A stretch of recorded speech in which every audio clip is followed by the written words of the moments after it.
Hello everyone, welcome to Sweetie Speaks official YouTube channel. Today we are at day 87 of 111 days verification challenge. Till now we had covered a lot of topics like digital electronics, computer architecture, some DFT concepts, optimization techniques like power optimization and other optimization techniques. We had seen protocols like AMBA protocols, AHB, APV, AXI. We had seen Ethernet protocol and we had seen I3C protocol. Then we had seen system Verilog. We saw RTL design and we solved a lot of codes. We solved a lot of trick questions. We even designed and verified some real time designs like FSM, memory, counters. Now it's time to move on to next skill set, which is UVM. UVM stands for Universal Verification Methodology. It is the methodology which is widely adopted in the industry. The entire industry now is using UVM because it provides a lot of advantages to verify your complex SOCs. This is a very, very essential skill set for verification engineers.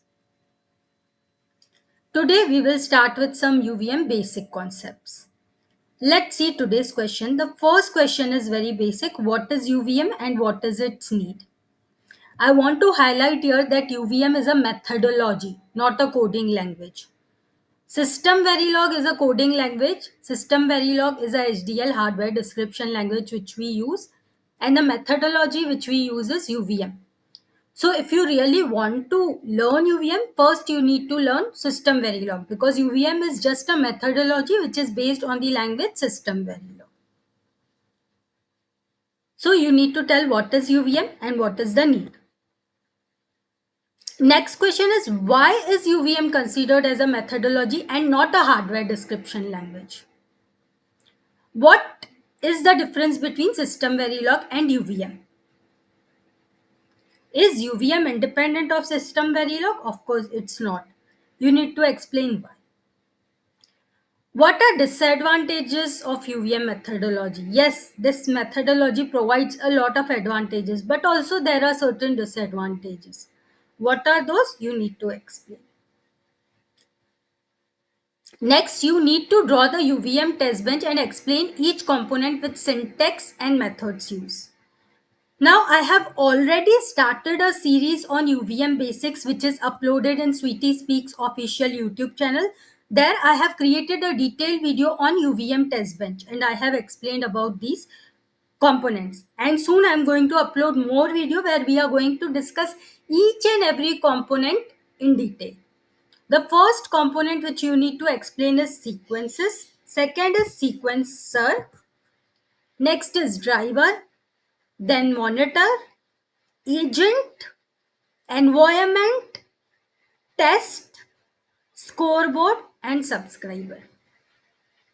If you have not already gone through, please start going through UVM basic series which is uploaded in Sweetie Speaks official YouTube channel. Gradually all the UVM concepts I am going to upload in Sweetie Speaks official YouTube channel itself. Today solve these questions and tomorrow we will move to some more concepts of UVM. I hope these challenge questions are helping you to gain confidence and please solve all the questions properly. Don't skip anyone and try to be as detailed as possible. Try to deep dive as detailed as possible so that all these concepts are very clear in your mind because these are very important questions which we are covering. All the best for solving day 87 challenge. Tomorrow I'll see you for day 88 challenge. Best luck and thank you.